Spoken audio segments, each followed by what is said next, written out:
استعمال نوشاکی‌های قوتبخش یا خود انرژتیکا در بین جوانان و نورسان زیاد به چشم می‌رسد. این نمود نوشاکی‌ها با نمودهای زیاد در تمام مرکزهای سودا و بازارها به طور وسیع به فروش گذاشته شده است. نوشاکی‌های انرژتیکی قابلیت را زیاد نموده و سیستم عصب تاثیر می‌رساند. مدیر مرکزی نارکولوژی ولایت سوخت میگوید که استفاده دائمی این گونه نوشاکی‌ها عاقبت خوش ندارد و آهسته آهسته به فراموش خاطری آورده می‌رساند. همچنین شخص به دپرسیه و فشار بلندی گرفتار می‌شود.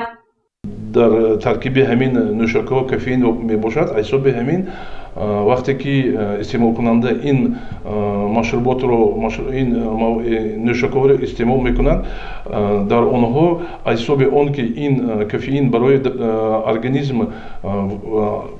ارگانیسم ضرری آوردنش، حساب آن که به معده سر تاثیر کرده، حساب آن کاری دل و رگ‌ها رو تیز میکند. حساب همین بسیارتر نورسان این نوشاکی‌ها رو بیگاهی استعمال میکنند. حساب همین باید که آنها بیگاهی خواب کنند و خواب نکرده این نوشاکی‌ها رو استعمال میکنند، بیدارخوابی حس کرده میشود.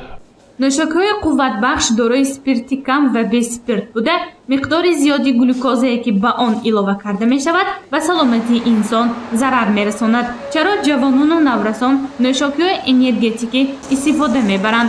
به این سوال از یک چند نفر جواب گرفته شد. معلوم گردید که انرژتیک را ناوابسته از سن و سال استعمال می کنند.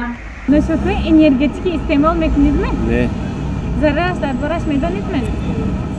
استعمال میکنید می؟ یک بار استعمال میکنم. برای چی استعمال میکنید؟ برای آدم بقوت میشه، انرژتیکش بقوت میشه. ویاش ما سپورت رو باید مخش میکنیم، حساب می‌کنیم ما همینو استعمال میکنیم. نه استفاده نمیکنیم. من استعمال نمیکنم هر چیزا، چون که باید ضرری کلان داره. نه ما استعمال نمیکنیم. استعمال میکنید می؟ بسیار همه ماشین که میگردونه برای وای خوابم نبیاد گفته. هم استعمال نمیکنن، دربارش خبر هم ندارن. نوشاکی‌های انرژتیکی استعمال میکنید می؟ نه. میدونم که هست میخوان نوشاکی‌ها، لیکن من استعمال نمیکنم، لیکن فرزندان بیام گرفته نمیتونم.